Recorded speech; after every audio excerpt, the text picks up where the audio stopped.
حميد من يصيمني من الدرر mbokk jullit yi mbokk talibé yi asalaamaaleykum wa rahmatullah ci ndigalu Serigne Touba Serigne Mountakha Bassirou Mbacké xalif général des Mourides yàlla na fi yàgg lool te ànd ak wér ci kilifteefu Serigne Abo Mbacké xalifa Serigne Fallilou Mbacké Khadimou Rassoul Serigne Cheikh Diorel Mbacké xalifa Serigne Cheikh Thioro Mbacké ak mboolem njabootu Serigne Cheikh Thioro Mbacké ñoo am mbégte di wooteeti ak di yëgle màggaluk Mbacké Bari Jolof di bésu fàttaliku ak màggal damuk Serigne Touba ku tedd ki ci yoonu géej gi amoon ci atum Jaysasin 1313 dëppoo ak fukki fan ci weeru août 1895 ñu koy amal ca Mbacké Bari Jolof at mu nekk ren muy àllarba fukki fan ci weeru août 2022 di 22e édition bi mercredi 10 août 2022 ñuy ñaan kuréelu xasida yi daara alxuraan yi jumaa yi jàkka yi ak mbooleem jullit yi du ñu mën ci jàng alxuraanul karim sa ay xasida salaatu ala nabi ak istighfar ñu def ko addiya Serigne Touba Cheikhul Khadim bu ñu xëyee jàng alxuraan jàng xasida ak i bernde takkusaan waxtaan wu am solo ci Serigne Touba li ko tukki bi jaraloon ak li mu ko jural conférencier ba Serigne Gana Messere ak yeneeni borom xam-xam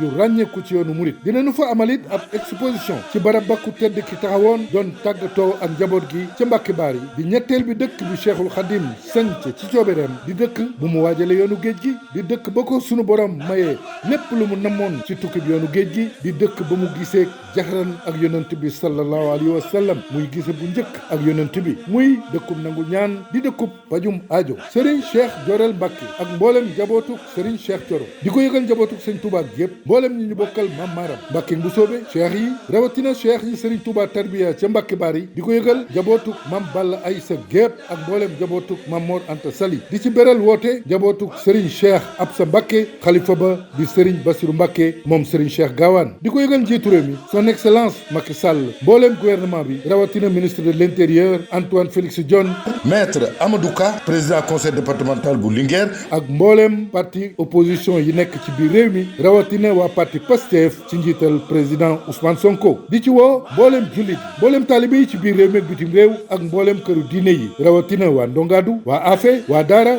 waa Sagata Jolof njabootug Maam Góora Sané Ñang njabootug Alaaji Basiru Si Mérina mboolem kuréel yi liggéeyal Serigne Touba ca Mbacké Bari ci njiital Serigne Cheikh Ndiaye mbooloo mi liggéeyal Serigne Fallilou Mbacké ci Ndakaaru ak li ko wër jawriñ ja di Alaaji Mat Caan ak mboolem daayira yi ci biir réew mi ak bitim réew di ci woo mboolem autorité yu diwaanu Louga gouverneur bu Louga préfet bu Linguère Latir Ndiaye sous-préfet bu Sagata Jolof Yankoba Sow Moussa Ndiaye maire bu Thiamène Pass Koumba Diaw maire bu Sagata Jolof ministre Samba Ndiobène Ka ministre Alé Saleh Diop ak ministre Aly Ngouille Ndiaye maire bu Linguère muy 22e édition départ en exil de Cheikh Ahmadou Bamba Khadimou Rassoul ñu koy amal ca Mbacké Bari Jolof àllarba fukki fan ci weeru août 2022 ñuy ñaan ci yàlla képp ku fa teew mu doon sag pajum aajo sag defaru tey ak ëllëg ci barke Serigne Touba Cheikh Ahmadou Bamba Khadimou Rassoul assalaamu aleykum wa rahmatullahi wa barakatuhu